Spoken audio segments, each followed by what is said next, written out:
जय हिंद दोस्तों। आज हम लोग पढ़ने वाले हैं सबसे महत्वपूर्ण विज्ञान एमसीक्यू पार्ट टू, जो कि जैक बोर्ड में बार बार पूछे गए प्रश्न हैं। तो चलिए हम लोग स्टार्ट करते हैं। सवाल हमारा यहाँ पे क्वेश्चन नंबर 1 है, बुझा हुआ चूना का उपयोग किसमें होता है? ऑप्शन ए में दिया हुआ है सीमेंट बनाने में, ऑप्शन बी में दिया हुआ है कांच बनाने में, ऑप्शन नंबर सी दिया हुआ है ब्लीचिंग पाउडर बनाने में, ऑप्शन नंबर डी दिया हुआ है अम्ल बनाने में। तो यहाँ पर हमारा option number C right answer हो जाएगा, यानी ब्लीचिंग पाउडर बनाने में। बुझा हुआ चूना का प्रयोग कहाँ पे होता है? ब्लीचिंग पाउडर बनाने में। अब हम लोग देखते हैं नेक्स्ट सवाल। नेक्स्ट सवाल हमारा यहाँ पे 2 नंबर है, कौन सी धातु वायु में जलने पर सफेद राख बनाती है? ऑप्शन नंबर ए में दिया हुआ है लोहा, ऑप्शन नंबर बी में दिया हुआ है तांबा, ऑप्शन नंबर सी में दिया हुआ है मैग्नीशियम, ऑप्शन नंबर डी में दिया हुआ है एल्यूमिनियम। तो यहाँ पर आपका ऑप्शन नंबर सी सही हो जाएगा, मैग्नीशियम। यानी मैग्नीशियम जो है धातु जो है वो वायु में जलने पर क्या बनाती है? सफेद राख बनाती है। अब हम लोग देखते हैं इसका नेक्स्ट सवाल। अगला सवाल यहाँ पे हमारा 3 नंबर है, मानव आंख में प्रवेश करने वाला प्रकाश सबसे पहले किससे टकराता है? ऑप्शन ए में दिया हुआ है रेटिना, ऑप्शन बी में दिया हुआ है पुतली, ऑप्शन सी में दिया हुआ है कॉर्निया और ऑप्शन डी में दिया हुआ है आइरिस। तो यहाँ पर हमारा option number C right answer हो जाएगा, यानी कॉर्नियम। कॉर्निया पर ही प्रवेश करने वाला पदार्थ सबसे पहले टकराता है। ठीक है, अब हम लोग चलते हैं नेक्स्ट सवाल की तरफ। नेक्स्ट सवाल हमारा यहाँ पर 4 नंबर है, पीएच मान 10 वाला विलयन होता है? ऑप्शन ए में दिया हुआ है प्रबल अम्लीय, ऑप्शन बी में दिया हुआ है दुर्बल अम्लीय, ऑप्शन सी में दिया हुआ है उदासीन और ऑप्शन डी में दिया हुआ है क्षारीय। तो यहाँ पर हमारा राइट आंसर हो जाएगा ऑप्शन नंबर डी क्षारीय। क्या हो जाएगा? क्षारीय। ठीक है, अब हम लोग देखते हैं नेक्स्ट क्वेश्चन। नेक्स्ट क्वेश्चन हमारा 5 नंबर है, भोजन श्रृंखला में ऊर्जा का प्रभाव होता है?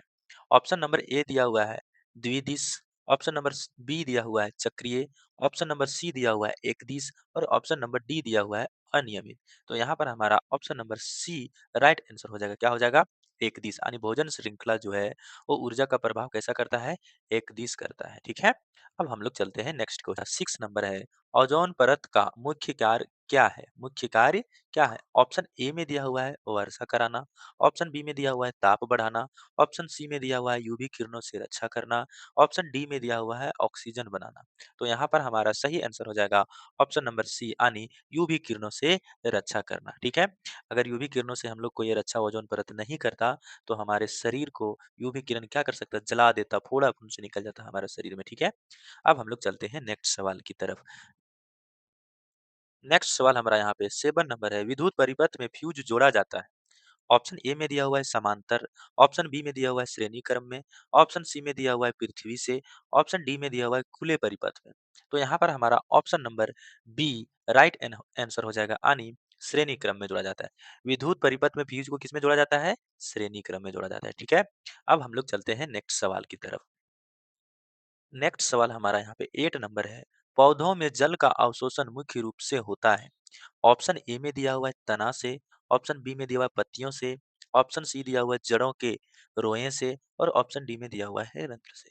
तो यहाँ पर हमारा सही जवाब हो जाएगा ऑप्शन नंबर सी, यानी जड़ों के रोए से क्या होता है? पौधों में जल का अवशोषण होता है। ठीक है, अब हम लोग चलते हैं नेक्स्ट सवाल की तरफ। यहाँ पे 9 नंबर है, अवतल दर्पण का उपयोग किसमें किया जाता है? ऑप्शन नंबर ए में दिया हुआ है वाहन का रियर मिरर, बी में दिया हुआ है सोलर कुकर, सी में दिया हुआ है सड़क दर्पण और डी में दिया हुआ है सीसीटीवी। तो यहाँ पर हमारा ऑप्शन नंबर बी बिल्कुल सही हो जाएगा। क्या हो जाएगा? Solar cooker. ठीक है, अब हम लोग चलते हैं नेक्स्ट सवाल की तरफ।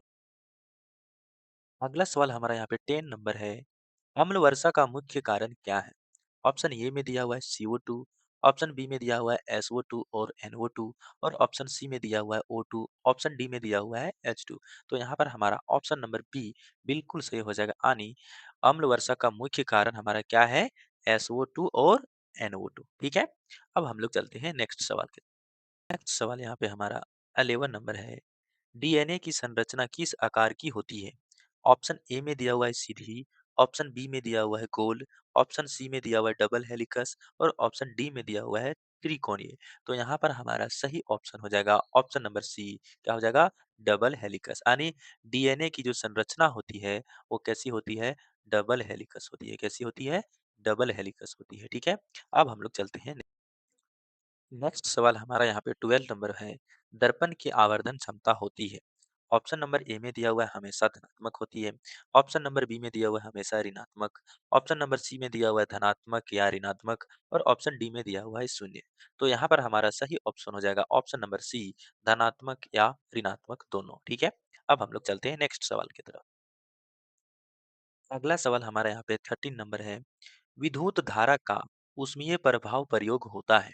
ऑप्शन नंबर ए दिया है पंखा में, ऑप्शन नंबर बी दिया हुआ है मोटर में, ऑप्शन नंबर सी दिया हुआ है हीटर में और ऑप्शन नंबर डी दिया हुआ है जनरेटर में। सबसे पहले यहाँ पे समझना है कि ऊष्मा कौन बनाता है। ऊष्मा कौन बनाता है इसमें, तो यहाँ पे एक ही ऑप्शन है, हीटर बनाता है।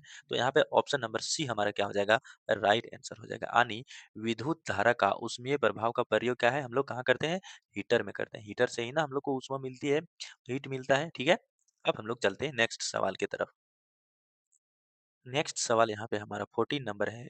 मानव शरीर में भोजन का पाचन प्रारंभ होता है। ऑप्शन नंबर ए दिया हुआ है अमाशय में, ऑप्शन नंबर बी दिया हुआ है मुख में, ऑप्शन नंबर ई दिया हुआ है छोटी आंत में, ऑप्शन नंबर डी दिया हुआ है बड़ी आंत में। तो यहाँ पर हमारा ऑप्शन नंबर जो बी है वो बिल्कुल सही हो जाएगा। कहाँ से, मुख से। हम लोग मुख से खाते हैं ना, तो वहीं से हमारा पाचन जो है वो क्या हो जाता है, प्रारंभ हो जाता है। ठीक है? अब हम लोग चलते हैं नेक्स्ट सवाल की तरफ। अगला क्वेश्चन हमारा यहाँ पे है 15 नंबर। एथेन का रासायनिक सूत्र है। ऑप्शन ए में दिया हुआ है C2H2, ऑप्शन बी में दिया हुआ है C2H4, ऑप्शन सी में दिया हुआ है C2H6 और ऑप्शन डी में दिया हुआ है CH4। तो यहाँ पर हमारा ऑप्शन नंबर क्या हो जाएगा, सी, राइट आंसर हो जाएगा। यानी C2 और H6 क्या है हमारा, एथेन का रासायनिक सूत्र है। ठीक है?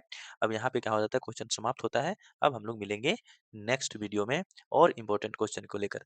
तो हमारे चैनल को सब्सक्राइब करें और वीडियो को शेयर जरूर करें। ठीक है?